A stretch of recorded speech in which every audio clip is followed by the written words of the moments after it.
from 2 Corinthians 4, verses 3 through 7, found on page 220 of the New Testament. And even if our gospel is veiled, it is veiled to those who are perishing. In their case, the God of this world has blinded the minds of the unbelievers, to keep them from seeing the light of the gospel of the glory of Christ, who is the image of God.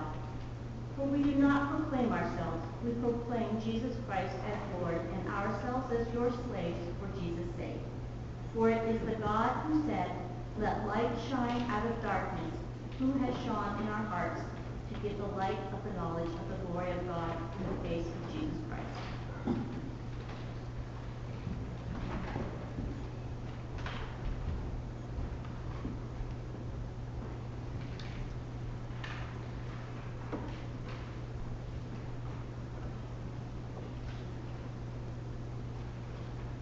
A colleague told me a story once about something that had happened in her church.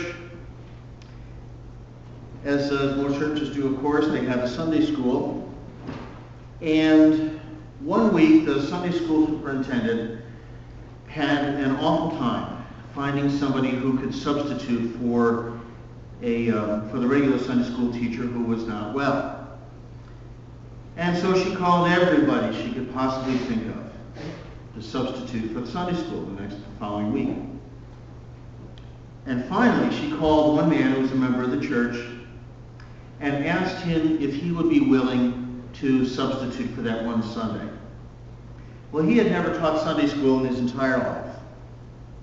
And he began to offer the excuses that probably many people have given.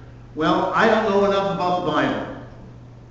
Or, I'm not very good with small kids. Or the classic, well, what if they ask me a question that I can't answer? Well, the superintendent said, it won't be as difficult as you think. It's middle school age kids, and the lesson plan is all planned out. All you do have to do is to follow through with it, and you'll be fine. So reluctantly he said, okay, I'll do it. Well, that Sunday came, and the Sunday school class went really well. And a month or so, perhaps later, he was asked again if he would substitute for the same class. And the kids said, oh, we're going to have Mr. So-and-so. And the class went really well. And he began to think, maybe this isn't really all that bad. Well, the time came not too long after that where the Sunday school teacher couldn't follow through on the commitment to teach class, and so this man was asked to become the regular Sunday school teacher. And he became one of the favorite teachers in all of Sunday school. And it was all because he was willing to take a risk to do something that he had not done before, and felt that he had no talent and no skill and no knowledge to do. And he found within himself the ability to do something that was really stepping outside of his comfort zone.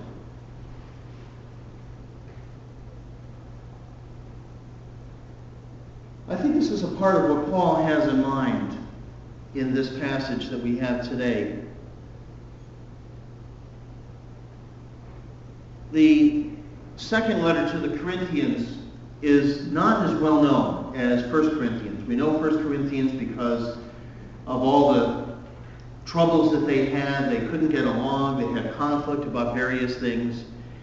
And Paul answers them one by one and offers some of the most familiar words in the New Testament in his response.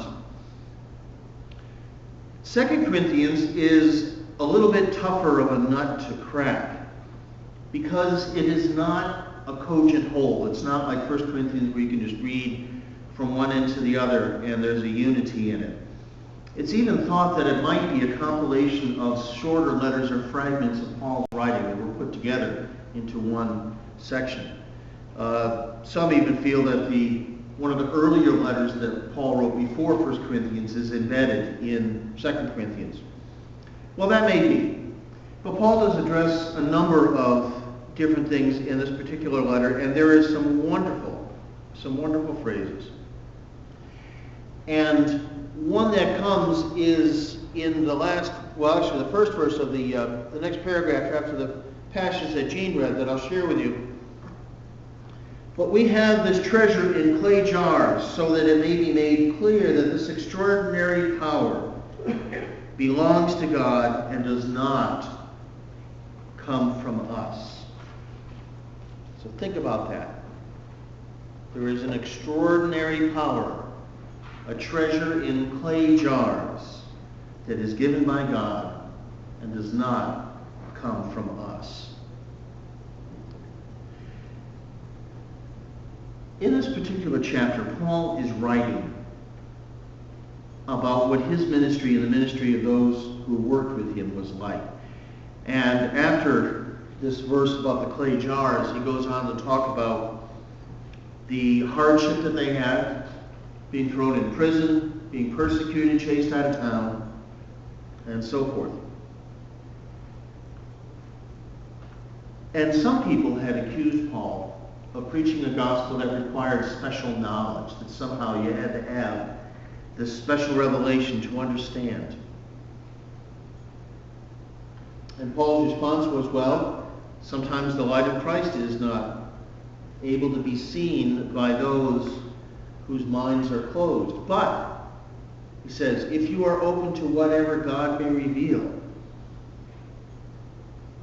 the gospel of Christ was not veiled. So these verses are about Paul's ministry. But it's not just historical. What he says can really relate to us, especially when we get down to verse 7 with this verse about the treasure in clay jars. Now that's an image that anybody at that time could relate to. Pottery was the most inexpensive material to use for household containers. The other materials that people generally would use would be either glass or metal, both of which would be quite a bit more expensive. So the ordinary person probably wouldn't have any things made out of glass or metal, or perhaps even wood. They'd have pottery. And pottery was easy to replace. But the one thing about a pottery jar is that once it broke, you had to throw it away. You couldn't repair it. Something that was glass or metal could be melted down and reused. So pottery, even though it was a very convenient and inexpensive way to store foods in a kitchen or materials that you wanted to keep dry, it did have limitations. It could break easily.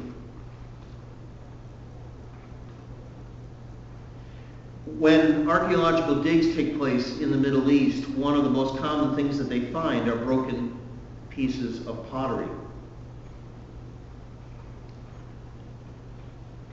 Because people break jars all the time. And still true even closer to our own time, in various parsonages that I've lived in, they've usually been an older house. And one of the things that I've always looked for in the yard of every parsonage is the place where the household would dump their garbage. And it's always interesting to see what kind of china that they had. And even in the backyard of the parsonage here, I found some pieces of china and a few mason jars and stuff like that that obviously were thrown out after they were broken. Pottery jars don't last. And maybe today we have glues and adhesives, but still, a clay jar is most vulnerable. The image of pottery is one that appears all the time in the scriptures. And not just in the literal sense of pots being made and used, but instead, pottery is used as a metaphor